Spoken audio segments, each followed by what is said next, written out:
Ao vivo, lá em Porto Alegre, Silmar César Miller. Bom dia, Silmar. Caro Otávio, muito bom dia. Bom dia aos nossos amigos do Terra Viva. Uma boa semana para todos nós. Uma semana para todos nós. O que temos na economia e nas cotações aí para a gente começar a nossa conversa? Bom, vamos começar pelo mercado financeiro. O dólar operando com leve queda nesse início de semana, 0,3% nesse momento, R$ 5,57 a cotação da moeda americana. Mercado de ações buscando reagir depois da queda da semana passada. Índice Bovespa na B3 com alta de 0,5% nesse momento. Petróleo caindo bastante no mercado internacional, 1,1% a US$ 68,50 o barril. Aparentemente não teve eficácia nenhuma até agora aquela nova retaliação dos Estados Unidos contra a Rússia, embargando aqui as suas importações, uma taxação lá de 100% contra as exportações do petróleo russo. Aparentemente não deu efeito nenhum, porque senão o petróleo estaria subindo, nesse momento está caindo. 1,1%. Enfim, está difícil aí conter os russos em relação à guerra da Ucrânia. Mercado de commodities agrícolas, ampla predominância de quedas nesse início de semana. Na Bolsa de Chicago, os grãos estão todos eles em queda, milho caindo 1,2%, soja 1 ponto percentual agora há pouco, trigo também cai 0,2%, arroz em casca também 0,3%. Isso depois da alta de sexta-feira. Semana passada terminou com alta. Agora o pessoal está vendendo porque uns fatores que vinham aumentando, fazendo os preços aumentarem na semana passada na Bolsa de Chicago, era a falta de chuvas, temperaturas muito elevadas para a nova safra americana de grãos. Tem previsão de volta de chuvas agora, o mercado inverteu, portanto, preços caindo. Durou pouco a alegria do produtor brasileiro aqui. Na Bolsa Nova, algodão cai 0,4%, café arábica despenca 2,4%. Aqui é feito o tarifaço já. Tivemos alta na semana passada, por conta do efeito lá no mercado americano, da tarifaço contra o café brasileiro, mas hoje o pessoal vendendo aqui, aproveitando para vender, o preço despencando. O robusto em nós também cai 2,3%, açúcar também com queda nesse momento de 1,9%, e o boi gordo no mercado sul da B3 está vindo despencando literalmente, tanto no mercado físico quanto no mercado futuro, que aliás antecipa mais quedas ainda para frente, tudo por conta do tarifaço. Boi gordo na B3 agora está despencando 2 pontos percentuais, abaixo dos R$ 300, arroba 297 nesse momento, contrato de agosto. Enfim, efeitos do tarifaço continuam, tá vendo? Vou começar aqui pela inflação, porque a expectativa.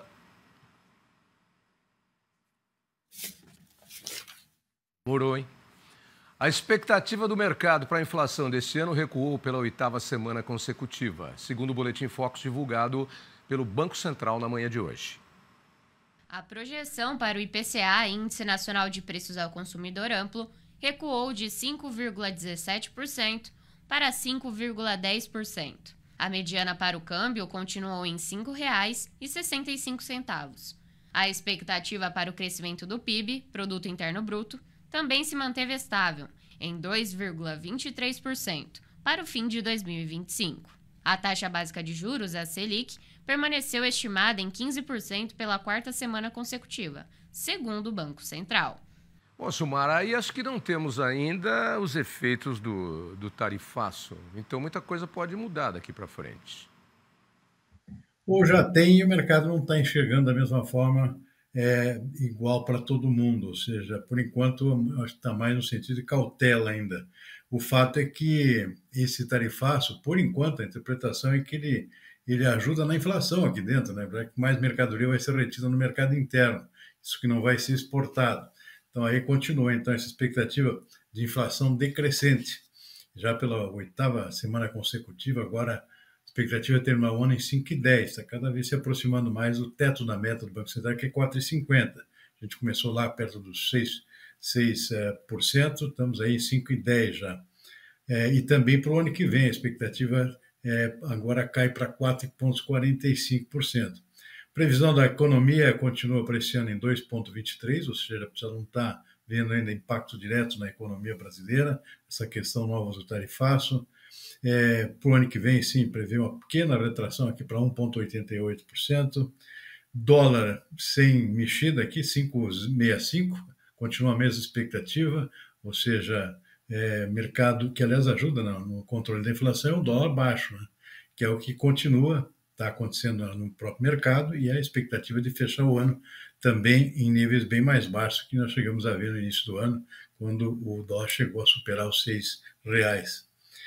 E o que não é mexido por enquanto também é a taxa de juros, até por incerteza total, né? O próprio Banco Central deve estar com muita incerteza com relação ao que faz com taxa de juros, porque tem expectativa de inflação elevada ainda, por outro lado tem toda a expectativa do tarifaço, que em princípio é ruim para a economia brasileira, mas não é ruim para a inflação, ou seja, ajuda a baixar a inflação na medida que mais mercadoria fica retida no mercado interno e não vai para exportação. Enfim, são um conjunto de fatores que vem influenciando nos indicadores agora, mas o fato é que a poeira não sentou ainda totalmente, né, Tavinho?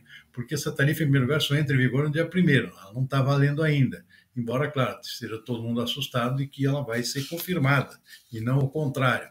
Tanto essa é a expectativa, enquanto não acontece nada de novo depois dessa questão do tarifaço. A gente sabe que tem muita gente negociando enquanto isso, tanto empresários quanto fontes do governo brasileiro, negociando diretamente com várias fontes dentro e fora do governo americano, no Congresso, para tentar reverter essa situação toda. Então, portanto, é uma situação, nesse momento, de total incerteza. Então, enquanto isso, o pessoal não mexe muito nas previsões de indicadores que são para o final desse ano, né? Não são para esta semana, que é o Focus, esse indicador do Banco Central, que aponta perspectivas para como o ano vai terminar em termos de indicadores econômicos e financeiros. Tem muita água para rolar ainda e principalmente a partir do dia 1º de agosto, aí, com esse tarifaço aí que parece que está cravado mesmo. Não sei, não tem... Apesar das tentativas de negociações aí, empresários inclusive contratando lobbies nos Estados Unidos, advogados e tal, mas a coisa não está definida ainda. Vamos ver o que vai acontecer durante a semana. E você falou bem, ele ajuda a baixar a inflação, porque tem mais mercadoria ficando no mercado interno. Só que tem um agravante, ele baixa a receita da balança comercial, no momento em que o governo está precisando, o Brasil está precisando de muito dinheiro, né? Vamos ver como é que caminha. Falar do PIB da soja e do biodiesel, que deve crescer aproximadamente 11% no Brasil, agora, nesse ano de 2025. A projeção é do CEPEA, o Centro de Estudos Avançados em Economia Aplicada, em parceria com a ABIOV, que é a Associação Brasileira das Indústrias de Óleos Vegetais. Os cálculos têm como base os resultados obtidos no primeiro trimestre de 2025. Caso a projeção de alta de quase 11% se concretize, o segmento deverá representar 21,7% do PIB do agronegócio e 6,4% do PIB de todos os setores da economia. Para o PIB Renda, que considera toda a remuneração gerada pela cadeia no período, a expectativa é de alta de 18,2%, 820 bilhões e 900 milhões de reais, após 3 anos de queda. A projeção de alta na cadeia da soja é motivada pelo recorde na safra do grão, estimada em 170 milhões de toneladas, segundo a ABIOV, e pelo aumento de 3,6% no processamento da oleaginosa em relação a 2024, para 57 milhões e 800 mil toneladas. Parte da alta prevista no esmagamento está relacionada ao aumento da demanda por biodiesel. Segundo a associação, o processo é importante para o setor, pois traz agregação ao PIB da soja. As boas perspectivas para a produção de biodiesel acabaram compensando a estagnação na demanda por óleo comestível, absorvendo grande parte da demanda por essa matéria-prima, aponta a ABIOV. Mas tem soja para tudo, né? Tem soja para fazer óleo, tem soja para biocombustível, soja para fazer farelo de soja, para fazer a ração. A soja é um milagre, virou um milagre brasileiro, né, Silmar? Não é um grão, tem origem asiática, mas chegou aqui e se deu muito bem, obrigado. É verdade, Tavinho. E está aí, o desempenho esse ano é bem melhor que o do ano passado. A gente lembra que no ano passado tivemos uma quebra da safra de soja, né? Seca no Mato Grosso, enchente no Rio Grande do Sul, e esse ano uma recuperação. Então temos aí aumento da produção física, para ser perto de 170 milhões de toneladas, tem a melhora do preço também, o preço no ano passado foi muito ruim, esse ano deu uma pequena melhorada, preço médio da soja e seus derivados, e tem um aumento também no percentual de mistura de biodiesel no óleo diesel, né? Para 15%, que entrou em vigor agora há pouco. Então, tudo isso ajuda a impulsionar a cadeia inteira da soja, que inclui o grão, o farelo de soja, o óleo de soja, para o consumo humano, óleo de soja para consumo como combustível, sem contar uma centena de outros pequenos derivados aí que são subderivados dos derivados, ou seja, é uma montanha de produtos que são utilizados na fabricação de salsicha. Você tem uma série de subprodutos da soja aí que formam uma cadeia gigantesca. É o principal setor do agronegócio brasileiro em termos de faturamento, seja pelo volume de produção, ou seja pelo valor que gera em termos de exportações e também aqui dentro do mercado interno. Na ração animal, etc. O consumo humano de soja é muito grande. Minha esposa aqui é grande consumidora, por exemplo, de soja, não consome carne bovina, por exemplo, ela é vegetariana, então o consumo de soja entre vegetarianos é muito grande, um conjunto muito grande de derivados. Enfim, está aí a soja bombando aqui outra vez, mesmo com perdas na produção por clima, como foi o caso do Rio Grande do Sul, ou seja, o normal seria bem maior ainda, e é o que a gente espera que continue também no ano que vem também. E é engraçado que teve um tempo em que existiam muitas polêmicas aí sobre a soja na alimentação humana, né? Teve vários tititis aí, coisas que não ficaram provadas e tal. Sumiu essa boataria da soja, né? Deram sossego para a soja, né, Silmar? nesse ponto aí. Melhorou a qualidade do produto. No início foi muito complicado, né? O leite da soja teve uma rejeição muito grande no início, né? E hoje não, perfeitamente saudável e tem um gosto até razoável. Eu não gosto, mas dá para tomar. Leite de soja, tem toda a proteína texturizada de soja, que vira um alimento de vários tipos e formatos, salsicha de soja. Você tem vários desdobramentos aqui da soja que ganhou o gosto e a mesa aqui do brasileiro nos últimos anos, sabe? Eu não gosto muito do gosto dela, não. Também não sou fã, não. Mas eu levo ela nos embutidos quando eu estou comendo um salame, quando eu estou comendo um presunto, uma mortadela, uma salsicha. Lá tem soja. Sabe, um fato que chama atenção, eu sempre cito aqui. A soja é usada para as mais diferentes coisas que as pessoas nem imaginam. Outro dia eu estava numa conversa sobre isso aqui, sobre soja. Tem soja até na tinta de parede que você usa para pintar a parede da sua casa. É porque ela é emulsificante, né? Ela dá uma solução boa para dissolver as matérias-primas. Então, até na tinta da parede da sua casa aí tem soja, viu, amigo?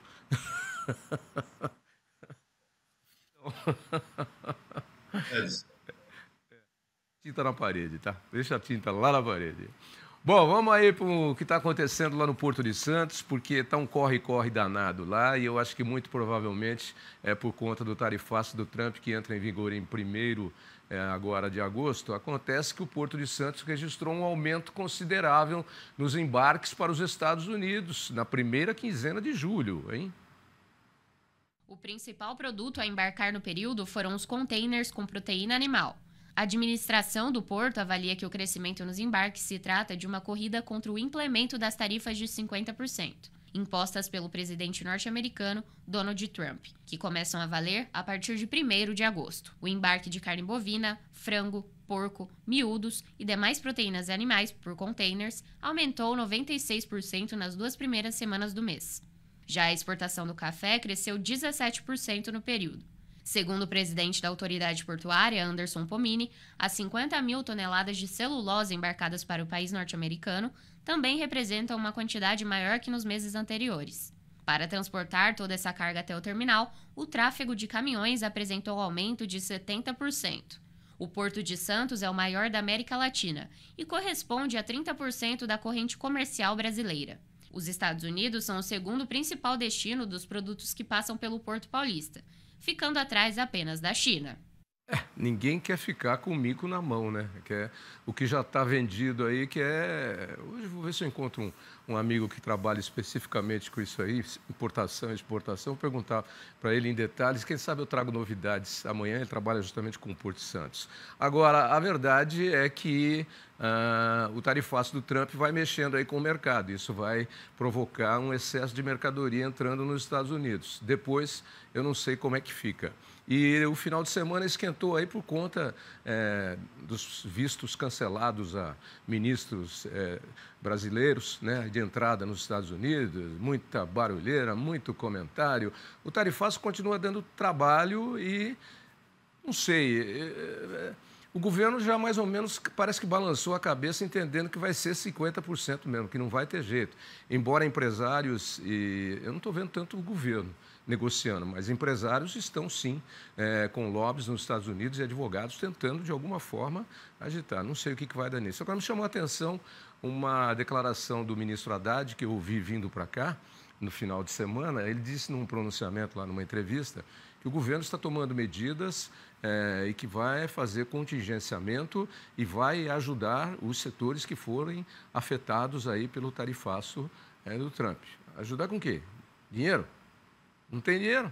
Já dinheiro também, porque já tem pedidos. O setor de pesca, por exemplo, que depende de 70% das exportações, vão para os Estados Unidos. Esse já está pedindo aqui recurso da ordem de 900 milhões, quase R$ 1 bilhão aqui, para tentar segurar o que for possível. O peixe pode ser congelado, você tem alguma condição aqui de esperar um pouquinho até a poeira baixar, se é que vai baixar, enquanto precisa de dinheiro, né? Tem que pagar as contas, tem que financiar essa estocagem, tem 900 milhões, não é pouca coisa. E assim outros setores também vão ao mesmo caminho. Esse é o primeiro que se tem notícia, não sei se é de hoje aqui, que já está apelando para os cofres públicos aqui para tentar segurar a peteca na mão depois desse tarifaço. É um setor muito afetado esse do pet. Tem vários outros. O setor de frutas também está bastante penalizado, especialmente de manga, que tem muita coisa que vai para os Estados Unidos, é o principal mercado. Ou seja, é um conjunto de produtos aqui. Tem quem pode dar uma acelerada aqui nas exportações, nos embarques. O setor de carne está dando uma acelerada lá, exportação por containers lá, tem condições de furar a brecha lá no porto lá e conseguir embarcar o máximo possível nesse momento. Mas tem que chegar nos Estados Unidos antes do dia 1º de agosto, senão também não adianta ficar embargado no porto lá, a entrada do produto. Então a correria é grande também, e pior, a correria atrás de dinheiro também, dinheiro que não tem muito sobrando aqui no nosso Brasil, especialmente a nível do governo, né? Com toda essa questão, essa briga no Congresso lá, que cortou uma parte da verba aqui que o governo queria para melhorar o orçamento, ou seja, não está muito fácil a vida de ninguém. É um meme que eu recebi, que eu dei de bom dia para todo mundo hoje para começar a semana. Você deve ter recebido também, porque você está na minha playlist. Tem tanta coisa coisada que eu já não estou entendendo mais coisa nenhuma. Mais ou menos assim, o ditado. Está coisado, está tudo coisado, está tudo coisado.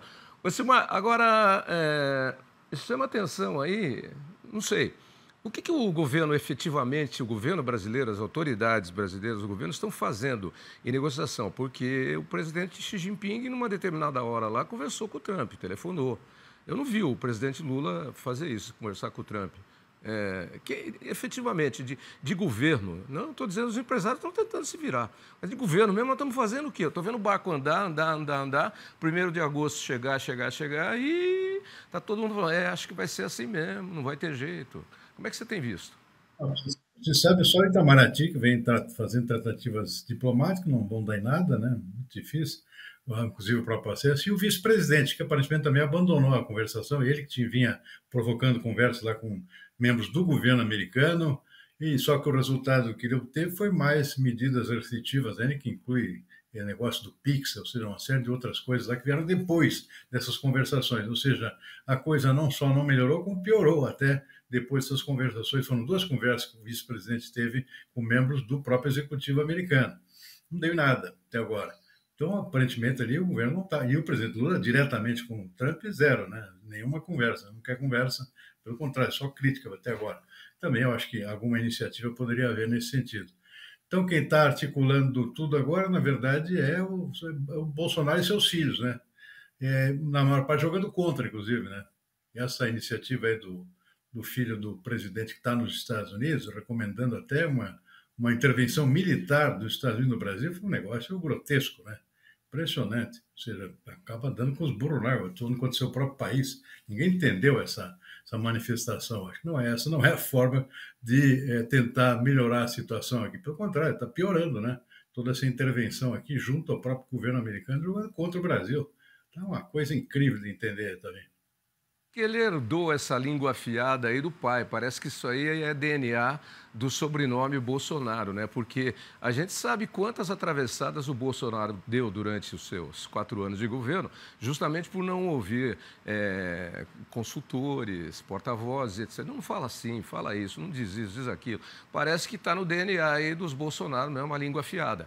E o que eu estou vendo aí, na verdade, são mais como complicadores, porque é farpa de lá, aí sai farpa daqui, mais farpa de lá, mais farpa daqui, e aí as facas vão se encontrando, né? E aí é aquilo, de conversa mesmo, para negociar, ô gente, vamos chegar num acordo, é isso, tem bem pouca, viu? Tem bem pouca, não é?